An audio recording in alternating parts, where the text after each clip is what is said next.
ಪ್ರೀತಿಯ ಕೇಳುಗರೆ ನಮಸ್ಕಾರ. ಇವತ್ತಿನ ಕಾರ್ಯಕ್ರಮಕ್ಕೆ ಸ್ವಾಗತ. ಇವತ್ತಿನ ಕಾರ್ಯಕ್ರಮದಲ್ಲಿ ನಮ್ಮೊಂದಿಗೆ ಇದ್ದಾರೆ ಬೇಲೂರು ಪುರಸಭೆಯ ಅಧ್ಯಕ್ಷರಾದ ಶ್ರೀಮತಿ ತೀರ್ಥಕುಮಾರಿ ವೆಂಕಟೇಶ್ ಅವರು. ಇವರು ಪರಿಸರಕ್ಕೆ ಸಂಬಂಧಪಟ್ಟ ಹಾಗೆ ಸಾಕಷ್ಟು ಕೆಲಸಗಳನ್ನು ಮಾಡ್ತಾ ಇದ್ದಾರೆ. ಪುರಸಭೆ ವ್ಯಾಪ್ತಿಯಲ್ಲಿ ಪರಿಸರವನ್ನು ಶುದ್ಧವಾಗಿ ಇಟ್ಕೊಳ್ಬೇಕು, ಪರಿಸರಕ್ಕೆ ಯಾವುದೇ ಧಕ್ಕೆ ಆಗಬಾರ್ದು ಅನ್ನುವಂಥ ಉದ್ದೇಶದಿಂದ ಪುರಸಭೆ ವತಿಯಿಂದ ಹಾಗೂ ವೈಯಕ್ತಿಕವಾಗಿಯೂ ಕೂಡ ಪರಿಸರಕ್ಕೆ ಪೂರಕವಾದಂಥ ಅನೇಕ ಕೆಲಸಗಳನ್ನು ಮಾಡಿಕೊಂಡು ಬರ್ತಾ ಇದ್ದಾರೆ. ಏನೆಲ್ಲ ಪರಿಸರಕ್ಕೆ ಪೂರಕವಾದಂಥ ಕೆಲಸವನ್ನು ಮಾಡ್ತಾ ಇದ್ದಾರೆ, ಹೇಗೆ ಮಾಡ್ತಾ ಇದ್ದಾರೆ, ಇವರಿಗೆ ಸಾರ್ವಜನಿಕರು ಹೇಗೆ ಅದಕ್ಕೆ ಸ್ಪಂದಿಸ್ತಾ ಇದ್ದಾರೆ ಅನ್ನುವಂಥ ವಿಚಾರಗಳನ್ನು ಈಗ ಅವರಿಂದನೇ ನಾವು ಕೇಳಿ ತಿಳಿದುಕೊಳ್ಳೋಣ. ನಮಸ್ಕಾರ ತೀರ್ಥಕುಮಾರಿ ಅವರಿಗೆ. ನಮಸ್ಕಾರ ಸರ್. ಅಧ್ಯಕ್ಷರಾಗಿ ಎಷ್ಟು ಅವಧಿ ಆಯಿತು ತಮ್ಮದು? ಫೆಬ್ರವರಿ 22ಕ್ಕೆ 1 ವರ್ಷ ಆಗುತ್ತೆ ಕರೆಕ್ಟಾಗಿ. ಮೊದಲಿಂದಲೂ ಕೂಡ ತಮಗೆ ಪರಿಸರದ ಬಗ್ಗೆ ಹೆಚ್ಚು ಆಸಕ್ತಿ ಇದ್ದಂಥದ್ದು, ಹಾಗಾಗಿ ಪರಿಸರಕ್ಕೆ ಪೂರಕವಾಗಿ ಸಾಕಷ್ಟು ಕೆಲಸವನ್ನು ಮಾಡ್ತಾ ಇದ್ದೀರಾ ಅಂಥೇಳಿ ಹೇಳ್ತಾರೆ. ಹೇಗೆ ಪರಿಸರದ ಬಗ್ಗೆ ನಿಮ್ಗೆ ಇಷ್ಟೊಂದು ಕಾಳಜಿ ಬಂದಿದ್ದು? ನಮ್ಮನೆ ಹತ್ರ ಹಿಂದ್ಗಡೆ ಜಾಗ ಇತ್ತು ಸರ್. ಅಲ್ಲಿ ಹೂವಿನ ಗಿಡಗಳು ಬೆಳೆಯೋದು, ಅಮ್ಮ ತಂದು ಕೊಟ್ಟ ಗಿಡಗಳನ್ನು ನೆಟ್ಟು ಅದರಲ್ಲಿ ಹೂ ಬಿಟ್ಟಾಗ ಹೂವನ್ನ ನಾನೇ ಕಟ್ಟಿ ಮುಡ್ಕೊಳ್ಳೋದು ನಂಗೆ ಭಾಳ ಆಸಕ್ತಿ ಇದು.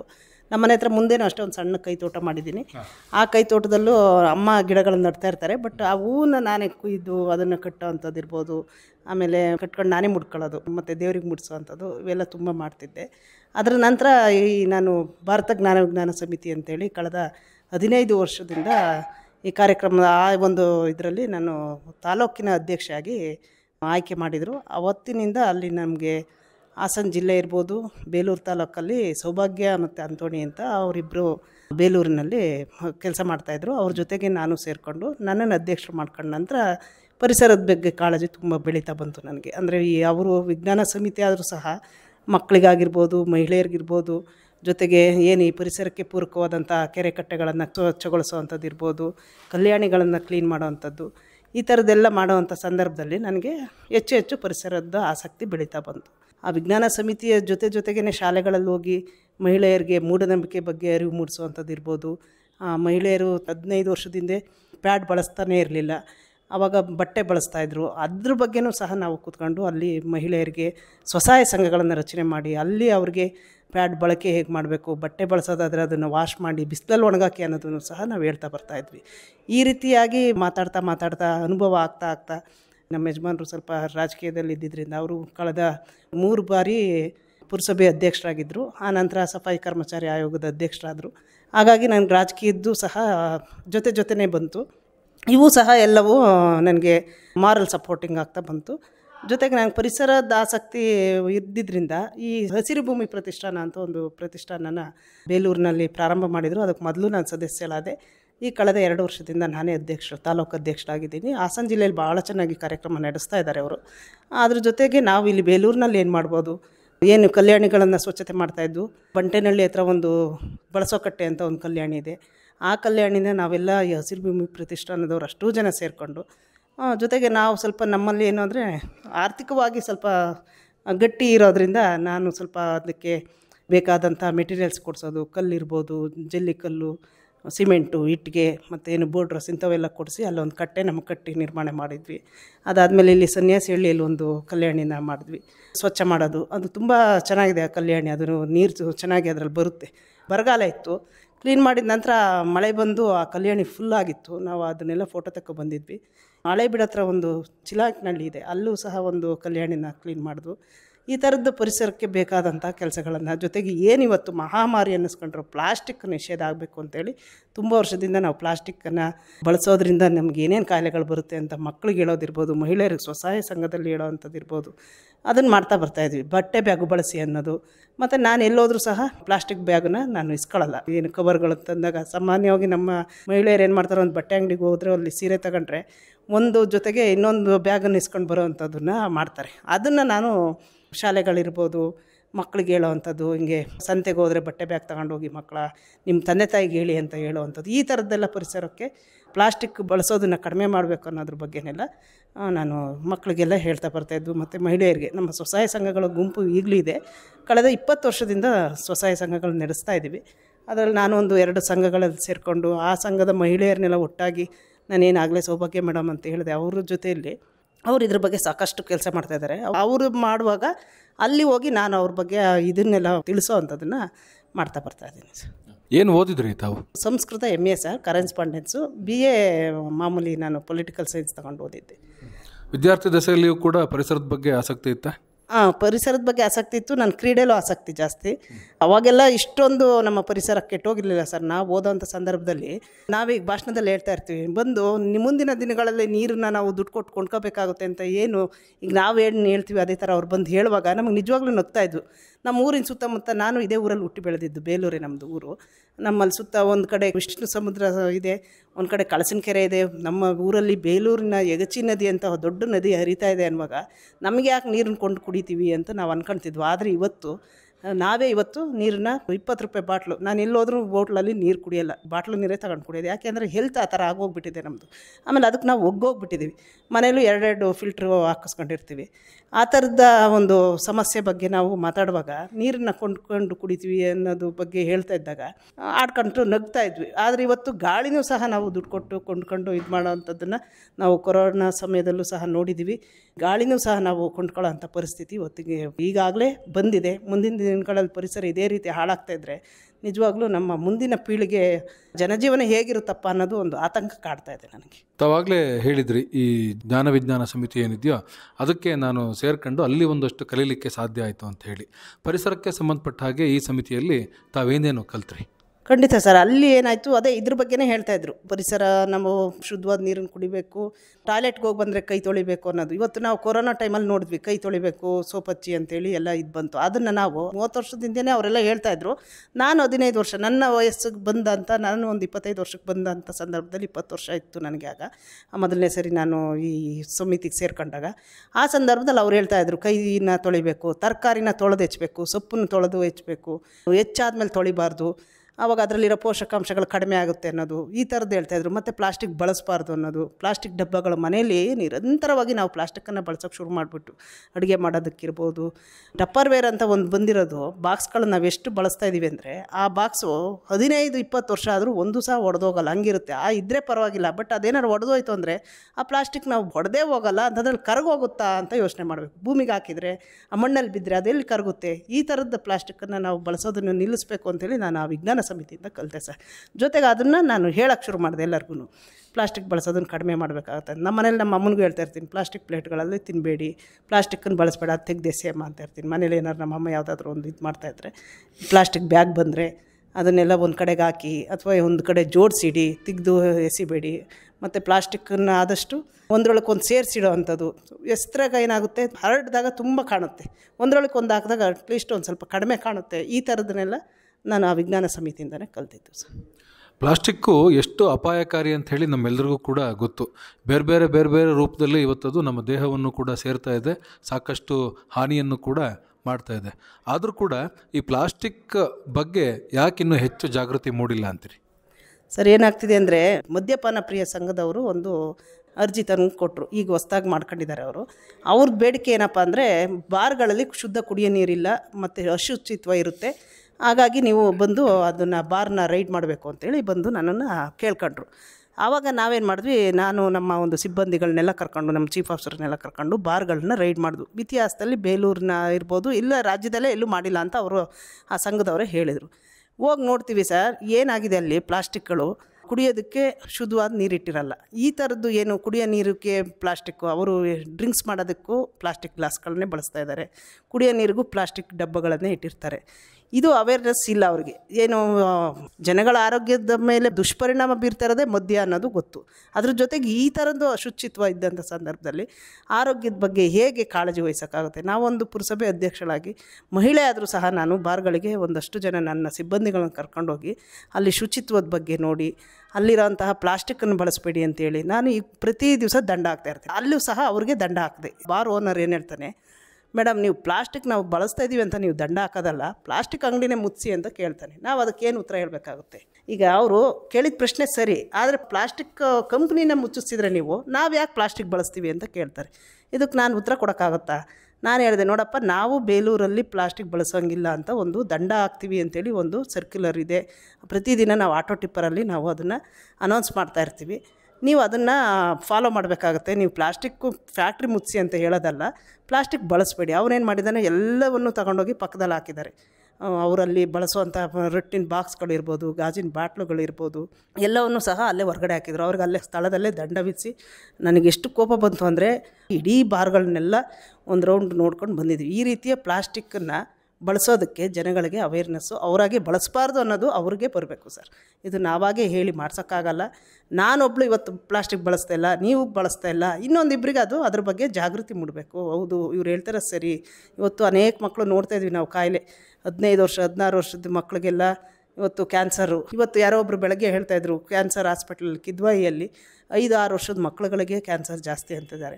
ಅದೆಲ್ಲ ಯಾಕೆ ಬರ್ತಾಯಿದೆ ಅಂದರೆ ಈ ಪ್ಲಾಸ್ಟಿಕ್ ಬಳಸೋದ್ರಿಂದನೇ. ಇದು ತಾಯಂದಿರಿಗೆ ಗೊತ್ತಾಗಬೇಕು, ಹೆಣ್ಮಕ್ಳಿಗೆ. ಇವತ್ತು ಮನೆಯಲ್ಲಿರೋ ಹೆಂಗಸರು ಫಸ್ಟ್ ಇವತ್ತು ಪ್ಲಾಸ್ಟಿಕ್ ಬಗ್ಗೆ ಜಾಗೃತಿ ಆಗಬೇಕು. ಯಾಕೆ ಅಂದರೆ ಗಂಡಸರು ಬಿಡಿ, ಅವರೇನೋ ಒಂದು ಬ್ಯಾಗ್ ತರ್ತಾರೆ, ಒಂದು ಇಡ್ತಾರೆ. ನಾವು ಬಳಸೋವಂಥವ್ರು, ಅಡುಗೆ ಮಾಡೋವಂಥವ್ರು ಇರ್ಬೋದು, ಊಟ ಮಾಡೋಕ್ಕೆ ತಟ್ಟೆ ಬಳಸಬಾರ್ದು. ಒಂದು ಹೋಟೆಲ್ಗೆ ಹೋದರೆ ಪ್ಲಾಸ್ಟಿಕ್ ಕೊಟ್ಟರೆ ಬೇಡ ಅನ್ನಬೇಕು, ಪ್ಲಾಸ್ಟಿಕ್ ತಟ್ಟೆ ತೆಗಿಯಪ್ಪ ಇಡಬೇಡ ಅನ್ನಬೇಕು. ಈ ಥರದ್ದೆಲ್ಲ ನಾವಾಗೇ ಒಂದಷ್ಟು ಮಾಡ್ತಾ ಬಂದರೆ ತಾನಾಗೆ ಅವರು ಪ್ಲಾಸ್ಟಿಕ್ನ ಅವಾಗ ಉತ್ಪಾದನೆ ಕಡಿಮೆ ಆಗುತ್ತೆ. ನಾವು ಬಳಸೋದು ಕಡಿಮೆ ಆದಷ್ಟು ಉತ್ಪಾದನೆ ಕಡಿಮೆ ಆಗುತ್ತೆ ಅನ್ನೋದು ನನ್ನ ಅಭಿಪ್ರಾಯ. ಬೇಲೂರು ಒಂದು ಪ್ರಮುಖವಾದಂತಹ ಪ್ರವಾಸಿ ತಾಣ. ಇಲ್ಲಿಗೆ ದೇಶ ವಿದೇಶಗಳಿಂದಲೂ ಕೂಡ ಸಾಕಷ್ಟು ಜನ ನಾಗರಿಕರು ಬರ್ತಾರೆ. ಇದು ಒಂದು ರೀತಿ ಮಾದರಿಯಾಗಿ ಇರಬೇಕಾದಂತಹ ಸ್ಥಳ ಪರಿಸರಕ್ಕೆ ಸಂಬಂಧಪಟ್ಟ ಹಾಗೆ. ತಾವು ಅಧ್ಯಕ್ಷರ ಆದ ನಂತರ ಅಥವಾ ಸದಸ್ಯರಾದ ನಂತರ ಬೇಲೂರನ್ನು ಶುಚಿಯಾಗಿ ಇಡುವಲ್ಲಿ, ಪ್ಲಾಸ್ಟಿಕ್ ಮುಕ್ತವಾಗಿ ಇಡುವಲ್ಲಿ ಏನೇನು ಕ್ರಮಗಳನ್ನು ಕೈಗೊಂಡಿದ್ದೀರಿ? 2.5 ವರ್ಷ ಆಯಿತು ಸದಸ್ಯೆಯಾಗಿ. ಆ ನಂತರದಲ್ಲಿ ಅಧ್ಯಕ್ಷರಾಗಿ ಬೇರೆಯವರೊಬ್ಬರು ಇದ್ದರು. ನಾನಾಗಿ 1 ವರ್ಷ ಆಗ್ತಾ ಬಂತು ಈಗಾಗಲೇ. ನಾನು ಪರಿಸರ ಪ್ರೇಮಿ ಅಂತ ಗೊತ್ತು, ಇಲ್ಲಿ ನಮ್ಮ ಎಲ್ಲರಿಗೂ ಗೊತ್ತು. ಅದ್ರ ಜೊತೆಗೆ ಏನು ಪ್ಲಾಸ್ಟಿಕ್ ಬಗ್ಗೆನೇ, ಪ್ಲಾಸ್ಟಿಕ್ ನಿಷೇಧದ ಬಗ್ಗೆ ನಾನು ತುಂಬ ಮಾತಾಡ್ತಾ ಇದ್ದೆ. ಹಾಗಾಗಿ ಕೆಲವ್ರಿಗೆಲ್ಲ ಅಂಗಡಿಯವ್ರಿಗೆಲ್ಲ ಮೊದಲೇ ಅನೌನ್ಸ್ಮೆಂಟ್ ಮಾಡಿಸ್ದೆ. ನಮ್ಮ ಏನು ಹೆಲ್ತ್ ಇನ್ಸ್ಪೆಕ್ಟರ್ಗಳು ಒಂದು ಇಬ್ಬರನ್ನ ಕಳಿಸಿ 3 ಜನ ಆದರು ಸರ್. ನಾನು ಬಂದು ಅಷ್ಟರಲ್ಲೇ ಇನ್ನೊಬ್ಬರು ಬಂದರು, ಇನ್ನೊಬ್ಬರು ಹೆಲ್ತ್ ಇನ್ಸ್ಪೆಕ್ಟರ್ಗೆ ಬಂದರು. ಅವ್ರಿಗೆ ಸದ್ಯಕ್ಕೆ 2 ಇದ್ದಾರೆ, ಅದ್ರ ಜೊತೆಗೆ ಇನ್ನೂ ಒಬ್ಬರು ಬಂದ್ರಲ್ಲ ಅಂತೇಳಿ ಅವ್ರನ್ನ ಪ್ಲಾಸ್ಟಿಕ್ ರೈಡ್ಗಂತಲೇ ಒಬ್ಬರನ್ನ ಇದು ಮಾಡಿದೆ. ಪ್ರತಿ ಅಂಗಡಿಲೂ ಹೋಗಿ ಪ್ಲಾಸ್ಟಿಕ್ನ ದಾಳಿ ಮಾಡಿ ತಗೊಬರೋರು ತಂದು ಅವ್ರೇನು ಮಾಡೋರು, ಬರೀ ಪ್ಲಾಸ್ಟಿಕ್ನ ವಶಪಡಿಸ್ಕೊಳ್ತಾ ಇರಲಿಲ್ಲ, ಅದ್ರ ಜೊತೆಗೆ ದಂಡನೂ ವಿಧಿಸೋರು. ಇದನ್ನು ನಾನು ಮೊದಲು ಸ್ಟಾರ್ಟ್ ಮಾಡಿದೆ ಸರ್. ಮೊದಲನೇ ನನ್ನ ಒಂದು ಅಧಿಕಾರದ ಅವಧಿ ಬಂದು ತಕ್ಷಣದಿಂದಲೇ ಪ್ರಾರಂಭ ಮಾಡಿದ್ದು ಪ್ಲಾಸ್ಟಿಕ್ ನಿಷೇಧ ಮತ್ತು ಅಂಗಡಿಗಳ ಮೇಲೆ ದಾಳಿ ಮಾಡಿ ಪ್ಲಾಸ್ಟಿಕ್ ವಶಪಡಿಸ್ಕೊಂಡು ದಂಡ ವಿಧಿಸುವಂಥದ್ದು. ಆ ನಂತರದಲ್ಲಿ ತುಂಬ ಕಡಿಮೆ ಆಯಿತು. ದಂಡಕ್ಕೆ ಎದುರಿ ಜನ ಸ್ವಲ್ಪ ಏನೇ ಆಗಲಿ ದಂಡ ಅಂದ ತಕ್ಷಣ ಸ್ವಲ್ಪ ಹೆದರ್ಕೊಳ್ತಾರೆ. ಹಾಗಾಗಿ ಸ್ವಲ್ಪ ಪ್ಲಾಸ್ಟಿಕ್ಕನ್ನು ಕಡಿಮೆ ಮಾಡ್ತಾ ಇದ್ದಾರೆ. ನಾವು ಒಂದು 2-3 ಕಡೆ ಹೋಲ್ಸೇಲ್ ಅಂಗಡಿಗಳಿಗೂ ದಾಳಿ ಮಾಡಿದ್ವಿ, ಅಲ್ಲಿ ಸಹ ತುಂಬ ಸಿಕ್ತು. ಆ ನಂತರದಲ್ಲಿ ಸ್ವಲ್ಪ ಕಡಿಮೆ ಆಯಿತು. ಮತ್ತು ಇತ್ತೀಚಿನ ದಿನಗಳಲ್ಲಿ ನಾವು ಸ್ವಲ್ಪ ಬೇರೆ ಬೇರೆ ಕಡೆ ಗಮನ ಹರಿಸ್ತೀವಿ. ಇವರು ಸಹ ಟ್ರಾನ್ಸ್ಫರ್ ಆಗಿ ಹೋದರು ಬೇರೆ ಕಡೆಗೆ. ಆವಾಗಲಿಂದ ನನಗೆ ಸ್ವಲ್ಪ ಸ್ಟಾಫ್ ಕಡಿಮೆ ಆದ್ರಿಂದನೋ ಅಥವಾ ಬೇರೆ ಕಾರಣದಿಂದನೋ ಒಂದಷ್ಟು ಮತ್ತೆ ಪ್ಲಾಸ್ಟಿಕ್ಕನ್ನು ಅದೇನು ಯಥಾ ಪ್ರಕಾರ ಬಳಸ್ತಾ ಇರ್ತಾರೆ, ಮಧ್ಯದಲ್ಲಿ ಸ್ವಲ್ಪ ಕಡಿಮೆ ಆಯಿತು. ಈಗ ಮತ್ತೆ ಒಂದು ಸ್ವಲ್ಪ ಜಾಸ್ತಿ ಮಾಡಿದ್ದಾರೆ ಅಂತ ನನ್ನ ಭಾವನೆ. ಯಾಕೆ ಅಂದರೆ ನಾನು ನೋಡ್ತಾ ಇದ್ದೀನಿ, ನಮ್ಮನೆಗೆ ಈಗ ನಾನು ತರಕಾರಿ ತರಕ್ಕೋ ಅಥವಾ ಒಂದು ಹೂ ತರಕ್ಕೆ ಕಳಿಸಿದರೆ ಪ್ಲಾಸ್ಟಿಕ್ ಕವರಲ್ಲೇ ನಮ್ಮನೆಗೆ ಬರುತ್ತೆ. ನಾನು ಅದಕ್ಕೆ ಬ್ಯಾಗ್ ತಗೊಂಡು ಹೋಗಲ್ವಾ ಅಂತ ನಮ್ಮ ಹುಡುಗರಿಗೆ ಬೈತಾ ಇರ್ತೀನಿ. ಮತ್ತು ಯಾವ ಅಂಗಡಿ ಅಂತ ಕೇಳ್ಕೊಂಡು ಆ ಅಂಗಡಿಗೆ ಮಾರನೇ ಬೆಳಗ್ಗೆ ಕಳಿಸಿದ್ದು ಉಂಟು. ಸ್ವಲ್ಪ ಪ್ಲಾಸ್ಟಿಕ್ ಅವಾಯ್ಡ್ ಆಗಿದೆ ಸರ್ ಈಗ.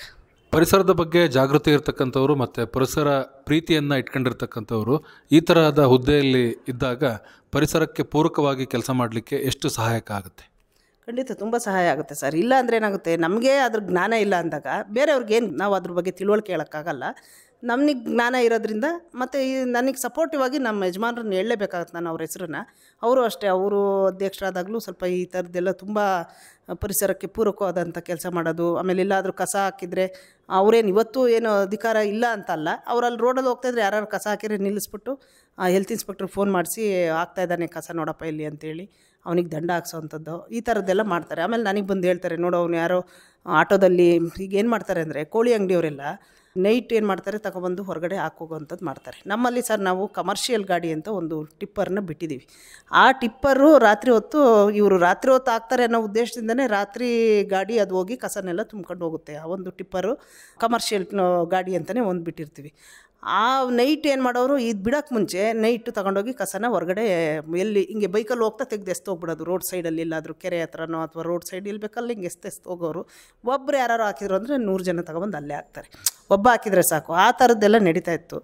ಇದು ನನಗೆ ಮನೆಯವರು ಹೇಳೋದ್ರಿಂದ ಅವರು ನೋಡು ಅವ್ರು ಕಸ ಹಾಕ್ತಾಯಿದ್ದಾರೆ ಅಂತೇಳಿ ಒಂದು ದಿವಸ ವೀಡಿಯೋ ಮಾಡ್ಕೊಬಂದು ತೋರಿಸಿದ್ರು. ಇದು ನೋಡು ಕೋಳಿ ಅಂಗಡಿ, ಬೇಕ್ರಿಯಲ್ಲಿ ತುಂಬ ವೇಸ್ಟೇಜ್ ಬರುತ್ತೆ, ಆ ಕಸನೆಲ್ಲ ತಗೊಬಂದು ರೋಡ್ ಸೈಡಲ್ಲಿ ಹೋಗ್ತಾಯಿದ್ದಾರೆ ನೋಡು ಅಂತೇಳಿ ತಗೊಬಂದು ತೋರಿಸಿ ವೀಡಿಯೋ ಮಾಡಿ ಆ ಬೇಕ್ರಿಯವ್ರಿಗೆ ದಂಡ ಹಾಕಿದ್ದು.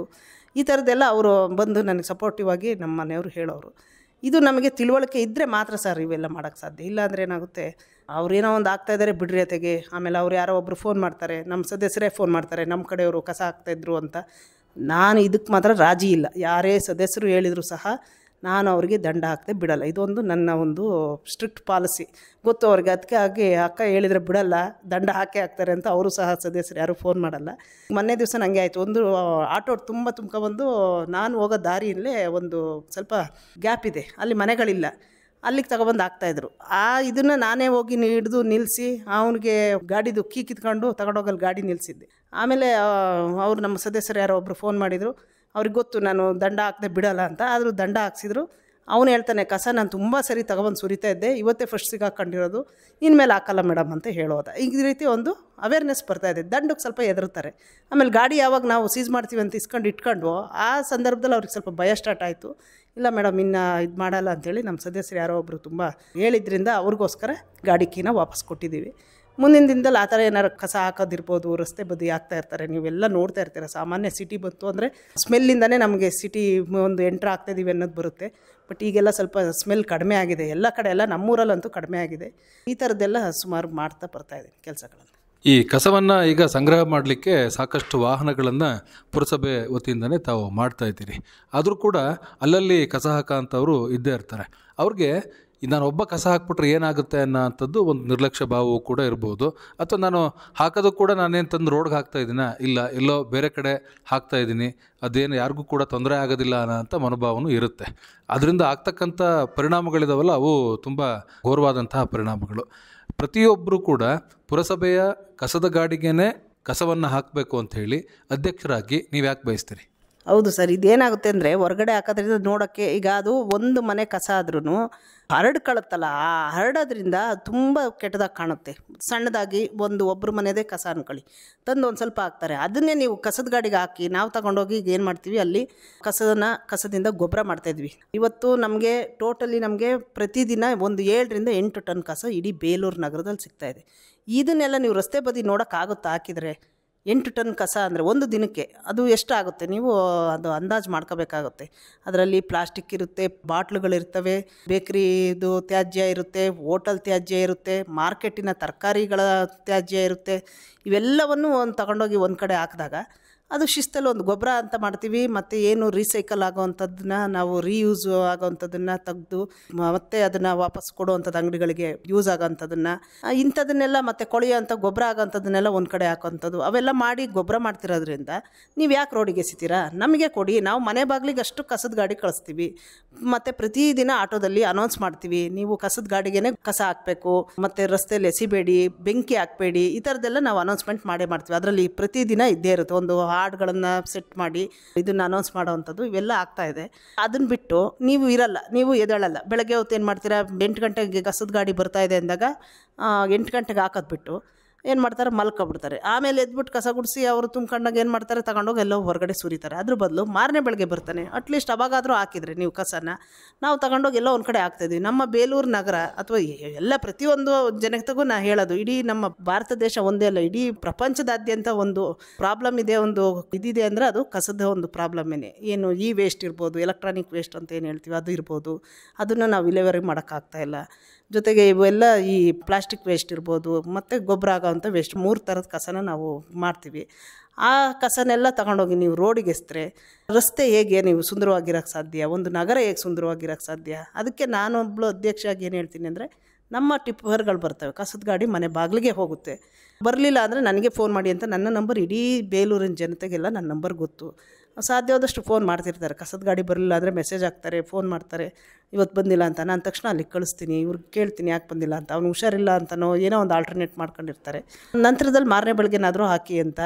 ಈ ಥರದ್ದೆಲ್ಲ ಒಂದು ಅನೌನ್ಸ್ಮೆಂಟನ್ನು ತುಂಬ ಮಾಡಿ ನಾವು ಗೊಬ್ಬರ ಮಾಡೋದಕ್ಕೆ ಪ್ರಯತ್ನ ಮಾಡ್ತಾಯಿದ್ದೀವಿ ಸರ್. ಕಸವನ್ನು ಹೀಗೆ ಸಂಗ್ರಹವನ್ನು ಮಾಡಿ ಈ ಕಸ ವಿಲೇವಾರಿ ಘಟಕ ಏನಿದೆಯೋ ಅಲ್ಲಿ ಅದನ್ನು ವಿಲೇವಾರಿಯನ್ನು ಮಾಡ್ತಾ ಇರ್ತಕ್ಕಂಥದ್ದು. ವಿಶೇಷ ಏನಪ್ಪ ಅಂತ ಹೇಳಿದರೆ, ನಮ್ಮ ಜಿಲ್ಲೆಯಲ್ಲಿ ಎಲ್ಲೂ ಇರದೇ ಇರುವಂತಹ ತ್ಯಾಜ್ಯ ವಿಲೇವಾರಿ ಘಟಕ ಬೇಲೂರಿನಲ್ಲಿ ಇದೆ. ಸದ್ಯದಲ್ಲೇ ಅದರ ಯಂತ್ರವೂ ಕೂಡ ಕಾರ್ಯಾರಂಭವನ್ನು ಮಾಡಲಿದೆ. ಈಗಾಗಲೇ ಕಸವನ್ನು ಏನು ಸಂಗ್ರಹ ಮಾಡ್ತಾ ಇದ್ದೀರೋ ಅದರಿಂದ ಬಹಳ ಉತ್ಕೃಷ್ಟವಾದಂತಹ ಗೊಬ್ಬರವನ್ನು ಉತ್ಪಾದನೆಯನ್ನು ಮಾಡಿ ಅದನ್ನು ಕೃಷಿಕರಿಗೆ ಮತ್ತು ಯಾರು ಬೆಳೆಗಾರರು ಇರ್ತಾರೋ ಅವ್ರಿಗೆ ಕೊಡ್ತಕ್ಕಂಥ ಕೆಲಸವನ್ನು ಬೇಲೂರಿನ ಪುರಸಭೆ ವತಿಯಿಂದ ತಾವು ಮಾಡ್ತಾ ಇದ್ದೀರಾ. ಈ ಘಟಕ ಹೇಗೆ ಕಾರ್ಯವನ್ನು ನಿರ್ವಹಿಸ್ತಾ ಇದೆ, ಹೇಗೆ ಕಸವನ್ನು ರಸ ಮಾಡ್ತಾ ಇದ್ದೀರಿ? ಸರ್ ಈಗ ಇದು 2015ರಲ್ಲಿ ಪ್ರಾರಂಭ ಆಯಿತು. ಮೊದಲನೇದು ಕಸನ ಈ ಗೊಬ್ಬರ ಮಾಡೋ ಅಂಥದ್ದು. ಆ ಸಂದರ್ಭದಲ್ಲಿ ನಮ್ಮ ಯಜಮಾನರೇ ಅಧ್ಯಕ್ಷರಾಗಿದ್ದರು, MR ವೆಂಕಟೇಶ್ ಅಂತೇಳಿ. ಅವರು 2015ರಲ್ಲಿ ಪ್ರಾರಂಭ ಮಾಡಿದ್ದು 6 ಎಕರೆ ಜಮೀನು ತಗೊಂಡಿದ್ದಾರೆ. ಅಲ್ಲಿ ಕಸನ ತಗೊಂಡೋಗಿ ಒಂದು ಕಡೆಗೆ ಎಲ್ಲ ಸುರಿದು ಈಗ ಅಲ್ಲಿ 6 ಜನ ಕೆಲಸ ಮಾಡ್ತಾಯಿದ್ದಾರೆ. 4 ಜನ ಹೆಂಗಸ್ರು ಇರ್ತಾರೆ, ಇನ್ನಿಬ್ಬರು ಗಂಡಾಳು ಇರ್ತಾರೆ, ಒಬ್ಬ ಮೇಸ್ತ್ರಿ ಇರ್ತಾನೆ ಅವ್ರನ್ನ ನೋಡ್ಕೊಳ್ಳೋಕ್ಕೆ ಅಂತಾನೆ ಏನು ಕೆಲಸ ಮಾಡ್ತಾರೆ ಅಂತ.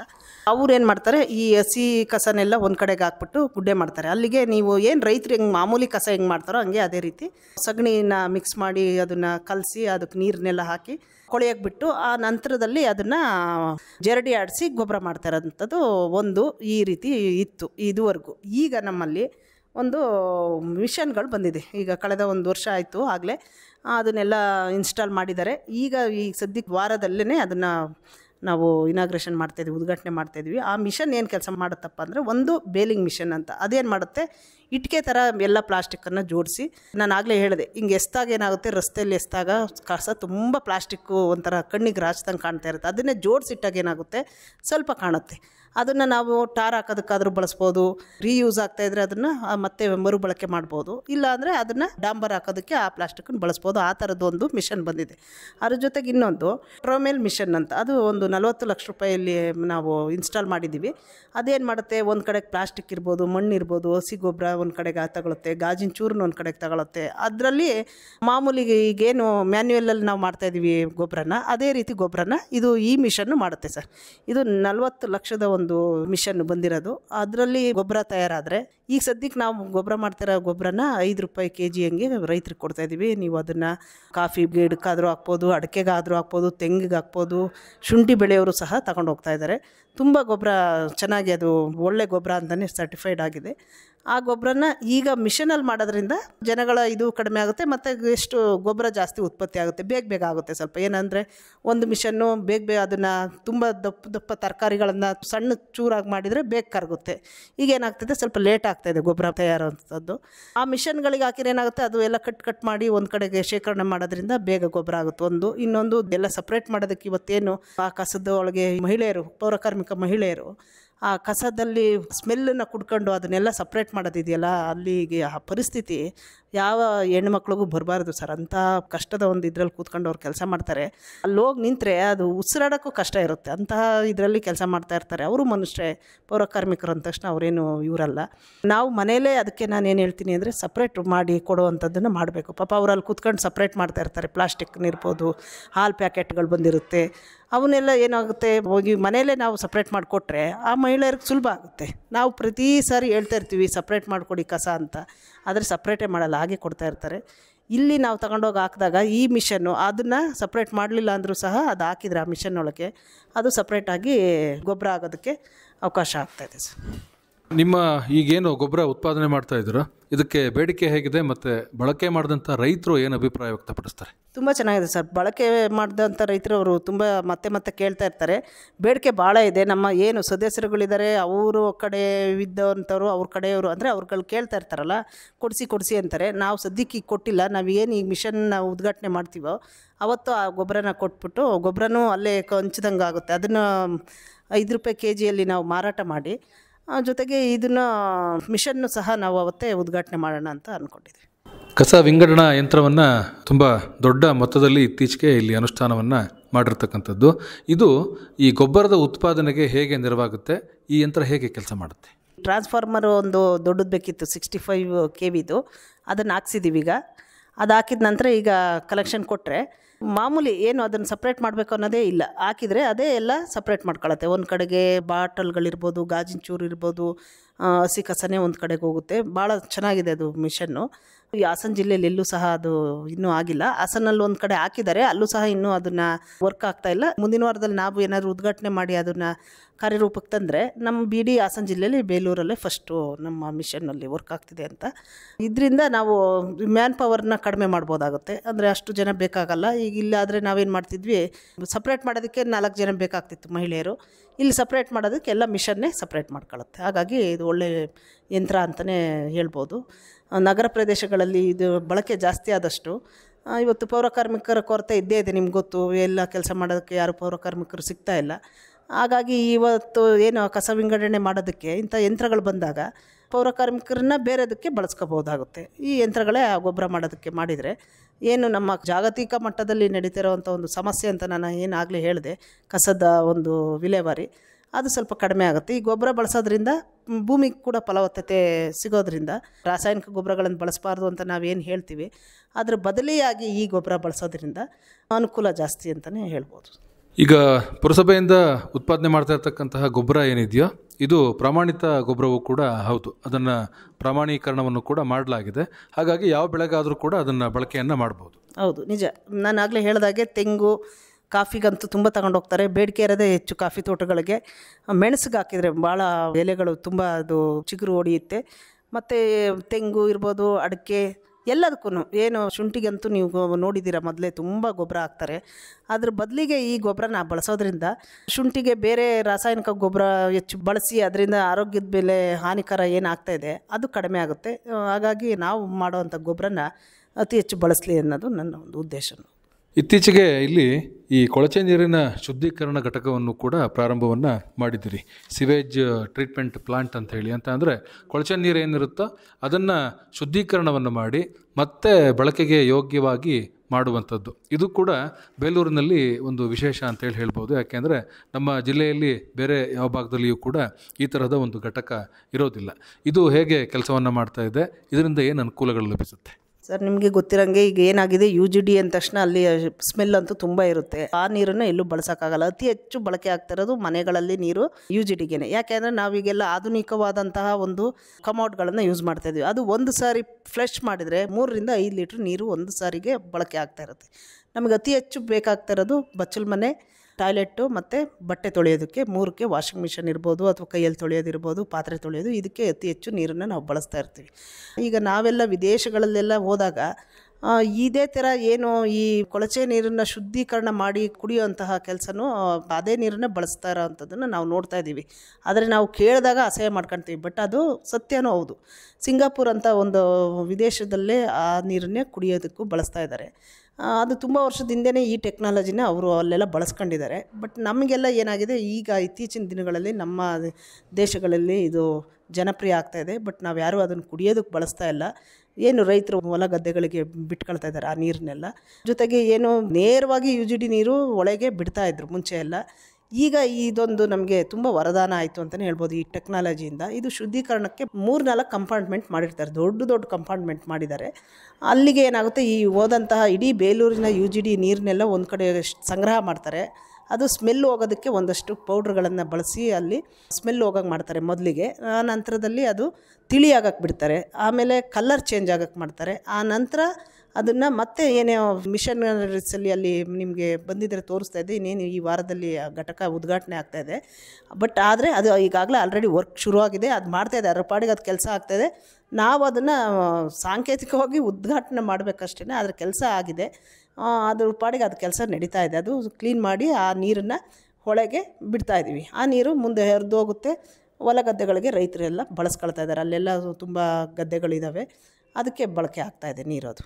ಅದು 9.5 ಕೋಟಿ ಪ್ರಾಜೆಕ್ಟು ನೀರನ್ನು ಅದನ್ನು ಬಳಸ್ತಾ ಇದ್ದಾರೆ. ತಮ್ಮ ಆಸಕ್ತಿಯಿಂದ ಪುರಸಭೆ ವತಿಯಿಂದನೇ ಬೇಲೂರು ಪಟ್ಟಣದಲ್ಲಿರ್ತಕ್ಕಂಥ ಶಾಲೆಗೆ ಮಳೆ ನೀರು ಕೊಯ್ಲು ಘಟಕವನ್ನು ಅಳವಡಿಕೆಯನ್ನು ಮಾಡಿಕೊಟ್ಟಿದ್ದೀರಿ. ಯಾವ ಉದ್ದೇಶದಿಂದ ಮಾಡಿದ್ರಿ, ಅದರಿಂದ ಏನು ಅನುಕೂಲಗಳು ಆಗ್ತಾ ಇದೆ? 15ನೇ ಹಣಕಾಸು ಯೋಜನೆ ಅಡಿಯಲ್ಲಿ ಅದನ್ನು ಪ್ರಾರಂಭ ಮಾಡಿದ್ವಿ. ಅದು ಏನು 1,90,000 ರೂಪಾಯಿಗೆ ಒಂದು ಮಳೆ ನೀರು ಕೊಯ್ಲು ಯೋಜನೆನ ಒಂದು ಶಾಲೆಗೆ ಅಳವಡಿಸಿದ್ದೀವಿ. ಈ ಪುರಸಭಾ ವ್ಯಾಪ್ತಿಯಲ್ಲಿ ಬರುವಂಥದ್ದನ್ನು ಈಗ ನಾವು ಏನು ಮಾಡ್ತೀವಿ, ಎಲ್ಲ ಕಡೆಗೂ ಹಣನ ಮೀಸಲಿಡಬೇಕಾಗುತ್ತೆ. ಒಂದಷ್ಟು ಅಂಗವಿಕಲರ ಶಾಲೆಗೆ ಮೀಸಲಿಡ್ತೀವಿ. ಜೊತೆಗೆ ಈ ಥರದ್ದೆಲ್ಲ ಬಳಕೆಯನ್ನು ಮಾಡೋದಕ್ಕೆ ಕೊಡಬೇಕಾಗತ್ತೆ. ಈಗ SSP STP ಗ್ರಾಂಟು ಈ ಥರದ್ದೆಲ್ಲ ಬಂದಾಗ ನಾವು SC ST ಮಕ್ಕಳಿಗೆ ಅಂತಲೇ ಮೀಸಲಿರಿಸ್ಬೇಕಾಗುತ್ತೆ. ಅಂಥ ಸಂದರ್ಭದಲ್ಲಿ ಮಳೆ ನೀರು ಕೊಯ್ಲಿಗೂ ಸಹ ಒಂದಷ್ಟು ಹಣನ ಮೀಸಲಿರಿಸಿ, ಇದು ಸರ್ಕಾರದ ಯೋಜನೆ, 15ನೇ ಹಣಕಾಸು ಯೋಜನೆಯಲ್ಲೇ ಬಂದಂಥ ಹಣನ ಒಂದು ಶಾಲೆಗೆ ನಾವು ಅದನ್ನು ಅಳವಡಿಸಿದ್ದೀವಿ. ಈಗಾಗಲೇ ಅದು ಇನ್ನೇನು ಈಗ ಮಳೆಗಾಲ ಇನ್ನೂ ಪ್ರಾರಂಭ ಆಗಿಲ್ಲ. ಮುಂದಿನ ದಿನದಲ್ಲಿ ಅದರ ಕೆಲಸ ಕಾರ್ಯವೈಖರಿ ಹೇಗೆ ನಡೆಯುತ್ತೆ ಅಂತ ಅದನ್ನು ನೋಡ್ತೀವಿ ಸರ್. ಹೀಗೆ ಶಾಲೆಗಳಲ್ಲಿ ಅಳವಡಿಕೆ ಮಾಡೋದ್ರಿಂದ ಈ ಮಳೆ ನೀರು ಕೊಯ್ಲಿನ ಬಗ್ಗೆ ಮಕ್ಕಳಲ್ಲಿ ಜಾಗೃತಿ ಮೂಡಿಸ್ಲಿಕ್ಕೆ ಅನುಕೂಲ ಆಗುತ್ತೆ ಅನ್ನುವಂಥ ಅನ್ಸುತ್ತೆ. ಖಂಡಿತ ಅನಿಸುತ್ತೆ ಸರ್. ಯಾಕೆಂದರೆ ಇವಾಗ ನಾವು ಮಳೆ ನೀರನ್ನು ನಾವು ಇವತ್ತು ಹೇಳ್ತಾ ಇದ್ದೀವಿ, ಹರಿಯೋ ನೀರನ್ನು ನಿಲ್ಲಿಸಬೇಕು, ನಿಂತ ನೀರನ್ನು ಇಂಗಿಸ್ಬೇಕು ಅಂತ ಹೇಳ್ತೀವಿ. ಅದೇ ರೀತಿಯಾಗಿ ಈ ಮಕ್ಕಳಿಗೆ ಇದ್ರ ಬಗ್ಗೆ ಅರಿವು ಮೂಡಲೇಬೇಕು. ಯಾವಾಗಲೂ ನಾವು ಹೇಳ್ತಾನೆ ಇರ್ತೀವಿ. ಮೊನ್ನೆ ದಿವಸನೂ ಸಹ ನಾವು ಜಲತೀರ್ಥ ಅಭಿಯಾನ ಅಂತ ಒಂದು ಕಾರ್ಯಕ್ರಮ ಮಾಡಿದ್ವಿ. ಆ ಸಂದರ್ಭದಲ್ಲೂ ನಾನು ಹೇಳ್ತಾ ಇದ್ದೆ, ಏನಾದರೂ 3ನೇ ಮಹಾಯುದ್ಧ ಅನ್ನೋದೇನಾದ್ರು ನಡೆದ್ರೆ ಅದು ನೀರಿಗಾಗಿ ಅನ್ನೋದು ಒಂದು ಜಗಜ್ಜಾಹೀರು. ಯಾಕೆ ಅಂದರೆ ಯಾವುದೋ ಒಂದು ದಕ್ಷಿಣ ಆಫ್ರಿಕಾದಂಥ ಒಂದು ದೇಶದಲ್ಲಿ ಇವತ್ತು ನೀರೇ ಇಲ್ಲ, ಸಿಗಲ್ಲ ಅನ್ನೋದು ಥರ ಆಗಿದೆ. ಆ ರೀತಿಯ ಪರಿಸ್ಥಿತಿ ಮುಂದೆ ಯಾವ ದೇಶಗಳಿಗೂ ಬರಬಾರ್ದು. ನೀರಿಲ್ಲ ಅಂದರೆ ನಾವು ಜೀವಿಸೋದೇ ಕಷ್ಟ ಆಗಿಬಿಡುತ್ತೆ. ಅಂಥ ಸಂದರ್ಭ ಬರ್ತಾ ಇದೆ ಮುಂದೆ ಅಂದರೆ ಎಲ್ಲ ದೇಶಗಳು ಎಲ್ಲ ಇವ್ರಿಗೂ ಎಚ್ಚೆತ್ಕೋಬೇಕಾಗಿದೆ. ಎಲ್ಲ ಜನಗಳು ಸಹ ನೀರನ್ನು ತುಂಬ ವೇಸ್ಟ್ ಮಾಡ್ತಿದ್ದಾರೆ. ನಾನು ಆಗಲೇ ಹೇಳ್ದಂಗೆ ನೋಡಿ, ಬಾಚುಲ್ ಮನೆ ಇರ್ಬೋದು, ಇದರಲ್ಲೆಲ್ಲ ತುಂಬ ವೇಸ್ಟ್ ಆಗ್ತದೆ ನೀರು. ಆ ನೀರನ್ನ ಮರುಬಳಕೆ ಮಾಡ್ಕೋಬೇಕಾಗಿದೆ. ಮತ್ತು ಈ ನಾವು ಅಂತರ್ಜಲ ಹೆಚ್ಚಿಸೋವಂಥ ಕೆಲಸಗಳನ್ನು ಮಾಡಿಸ್ಬೇಕಾಗಿದೆ. ಇದು ಮಕ್ಕಳಿಗೆ, ಮುಂದಿನ ಪೀಳಿಗೆಗೆ ನಾವು ಬಿಟ್ಟು ಹೋಗ್ತಿರೋವಂಥ ಒಂದು ಆಸ್ತಿ ಏನಪ್ಪ ಅಂದರೆ ಶುದ್ಧವಾದ ಗಾಳಿ, ಶುದ್ಧವಾದ ನೀರನ್ನು ನಾವು ಬಿಟ್ಟು ಹೋಗಬೇಕಾಗಿದೆ. ಶುದ್ಧವಾದ ಪರಿಸರ, ಈ ಮೂರನ್ನು ಬಿಟ್ಟು ಹೋಗಬೇಕು ಅಂದಾಗ ಆ ಮಕ್ಕಳಿಗೂ ಸಹ ತಿಳುವಳಿಕೆ ಹೇಳ್ಬೇಕು. ಅವ್ರ ಮಕ್ಕಳಿಗೆ ಹೇಳ್ಬೇಕಾಗುತ್ತೆ. ಇದು ತಾನಾಗೇ ತಿಳ್ಕೋಬೇಕು, ಜೊತೆಗೆ ನಮ್ಮಂಥವ್ರು ಹೇಳಬೇಕಾಗುತ್ತೆ. ನಾವು ಇದನ್ನು ಅಲ್ಲಿ ಶಾಲೆಗಳಲ್ಲಿ ಮಾಡೋದ್ರಿಂದ ಅವ್ರಿಗೂ ಒಂದು ಅವೇರ್ನೆಸ್ ಬರುತ್ತೆ. ಈ ಮನೆಗಳಲ್ಲಿ ನಾವು ನೀರನ್ನು ಮಿತವಾಗಿ ಬಳಸಬೇಕು. ನಾವು ನೋಡ್ತಾ ಇರ್ತೀವಿ, ಮಕ್ಕಳು ಲೈಟ್ ಆನ್ ಮಾಡಿದರೆ ಅಥವಾ ಫ್ಯಾನ್ ಆನ್ ಹಾಕಿದ್ರು ಆಫೇ ಮಾಡಲ್ಲ, ಹಾಗೇ ಹೋಗ್ತಾ ಇರ್ತಾರೆ. ಅದನ್ನೆಲ್ಲ ನಾವು ಸಣ್ಣ ಪುಟ್ಟದ್ದನ್ನು ಸಹ ಈಗಿನ ಮಕ್ಕಳಿಗೆ ತಿಳುವಳಿಕೆ ಮೂಡಿಸ್ಬೇಕಾಗ್ಬಿಟ್ಟಿದೆ. ಅದಿಲ್ಲ ಅಂದರೆ ಅವರು ಅದ್ರ ಬಗ್ಗೆ ಗಮನನೇ ಕೊಡೋದಿಲ್ಲ, ಆ ರೀತಿ ಇರ್ತಾರೆ. ಇದನ್ನೆಲ್ಲ ನಾವು ಮಾಡೋದ್ರಿಂದ, ಶಾಲೆಗಳಲ್ಲಿ ಹೇಳೋದ್ರಿಂದ ಅವ್ರಿಗೆ ಒಂದಷ್ಟು ಅದು ಅವೇರ್ನೆಸ್ ಮೂಡುತ್ತೆ ಅನ್ನೋದು ನನ್ನ ನಂಬಿಕೆ. ಇದೆಲ್ಲದರ ಜೊತೆಗೆ ತಾವು ತಮ್ಮ ವೈಯಕ್ತಿಕ ಆಸಕ್ತಿಯಿಂದ ಬೇಲೂರಿನ ಸುತ್ತಮುತ್ತ ಏನು ಬಾವಿಗಳಿದ್ದಾವೋ, ಕೆರೆಗಳಿದ್ದಾವೋ, ಕಲ್ಯಾಣಿಗಳಿದ್ದಾವೋ ಅವುಗಳನ್ನು ಸ್ವಚ್ಛಗೊಳಿಸ್ತಕ್ಕಂಥ ಕೆಲಸವನ್ನು ತಂಡವಾಗಿ ಒಂದಷ್ಟು ಜನ ಆಸಕ್ತರನ್ನು ಸೇರಿಸ್ಕೊಂಡು ಮಾಡ್ತಾಯಿದ್ದೀರಿ. ಎಲ್ಲೆಲ್ಲಿ ಈ ಕೆಲಸಗಳು ಆಗ್ತಾಯಿದೆ, ಮುಂದೆ ಇನ್ನೂ ಏನೆಲ್ಲ ನಿರೀಕ್ಷೆಯನ್ನು ಮಾಡ್ಬೋದು? ಅದೇ ಈಗ ಏನಾಗಿದೆ, ನಾನು ಆಗಲೇ ಹೇಳಿದೆ ಸರ್ ಇದ್ರ ಬಗ್ಗೆ. ಬಳಸೋಕಟ್ಟೆ ಅಂತೇಳಿ ನಮ್ಮ ಬೇಲೂರು ತಾಲೂಕಿನ ಬಂಟೆನಹಳ್ಳಿಯಲ್ಲಿ ಒಂದು ಕಲ್ಯಾಣಿನ ಸ್ವಚ್ಛಗೊಳಿಸಿ ದನಕರುಗಳಿಗೆ ನೀರು ಕುಡಿಯೋಂತಹ ಒಂದು ಇದಿರೋದ್ರಿಂದ ಅಲ್ಲಿ ಕಲ್ಯಾಣಿನ ಮಾಡಿ ಬಂದ್ವಿ. ತಂಡಗಳಿದೆ ನಮ್ಮಲ್ಲಿ. ಏನು ಸಿರಿಭೂಮಿ ಪ್ರತಿಷ್ಠಾನ ಒಂದು ತಂಡ ಇದೆ. ಆಮೇಲೆ 24x7 ಅಂತ ಒಂದು ತಂಡ ಮಾಡ್ಕೊಂಡಿದ್ದಾರೆ.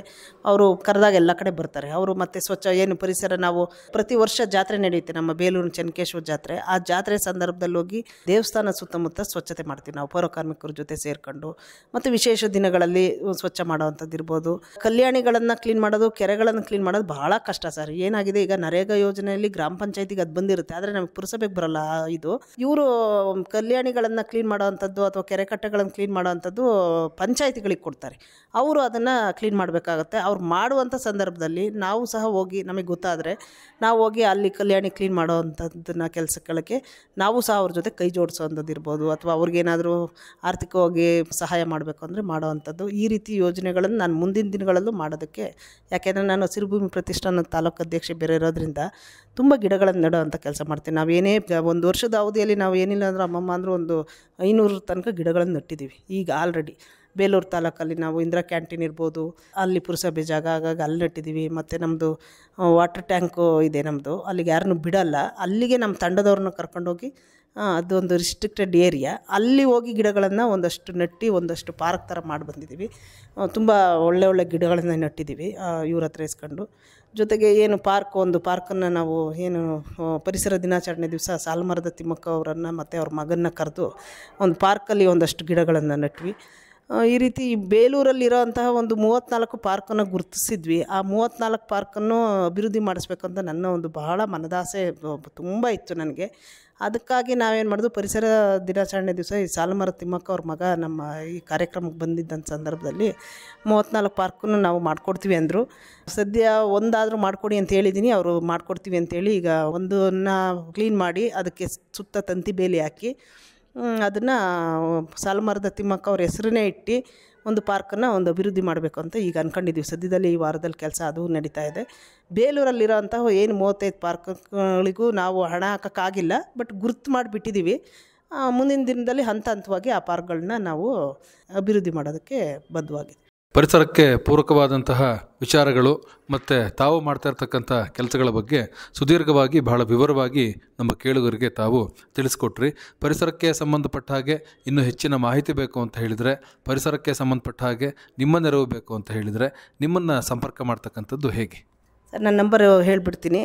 ನಾನು ಏನಾದರೂ ಈಗ ಗಿಡಗಳನ್ನು ನೆಡೋವಂಥದ್ದು ಇರ್ಬೋದು ಅಥವಾ ಕಲ್ಯಾಣಿ ಕ್ಲೀನ್ ಮಾಡ್ತೀನಿ ಅಂತ ಅಂದಾಗ ನನಗೆ ಹಣಕಾಸಿನ ಸಹಾಯನೂ ನಾವು ಕೊಡೋದಕ್ಕೆ ನನ್ನ ಕೈಯಲ್ಲಿ ಸಾಧ್ಯ ಇದೆ. ಹಾಗಾಗಿ 9141 ಮತ್ತು 41 8361 ಇದು ನನ್ನ ಮೊಬೈಲ್ ಸಂಖ್ಯೆ. ಇದಕ್ಕೆ ಕಾಲ್ ಮಾಡಿದರೆ ಅಕಸ್ಮಾತ್ ಬ್ಯುಸಿ ಇದ್ದರೂ ಸಹ ನಾನು ಮತ್ತೆ ತಿರುಗಿ ಅವ್ರಿಗೆ ಫೋನ್ ಮಾಡಿ ಯಾರು ಅಂತ ವಿಚಾರಿಸ್ಕೊಳ್ತೀನಿ.